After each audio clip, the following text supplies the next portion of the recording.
বাংলাদেশ জামায়াতে ইসলামের আমির ডক্টর শফিকুর রহমানের সঙ্গে ভারতীয় কূটনীতিকের বৈঠকের বিষয়টি আনুষ্ঠানিকভাবে স্বীকার করেছে ভারত। শুক্রবার নয়াদিল্লিতে ভারতের পররাষ্ট্র মন্ত্রণালয়ের সাপ্তাহিক সংবাদ সম্মেলনে মুখপাত্র রণধীর জয়সওয়াল এই তথ্য নিশ্চিত করেন। তিনি বলেন, বাংলাদেশের সঙ্গে ভারতের ঘনিষ্ঠ দ্বিপাক্ষিক সম্পর্ক রয়েছে।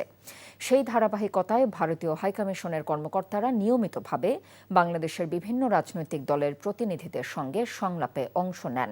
জামায়াতের সঙ্গে হওয়া বৈঠকটিও ওই কূটনৈতিক প্রক্রিয়ারই একটি অংশ। তবে বৈঠকটি কেন গোপন রাখা হয়েছিল সেই বিষয়ে কোনো ব্যাখ্যা দেননি ভারতীয় পররাষ্ট্র মন্ত্রণালয়ের মুখপাত্র। এর আগে চলতি মাসের শুরুর দিকে বার্তা সংস্থা রয়টার্সকে দেয়া সাক্ষাৎকারে ভারতীয় কূটনীতিকদের সাথে বৈঠকের বিষয়টি প্রকাশ্যে আনেন জামায়াত আমির।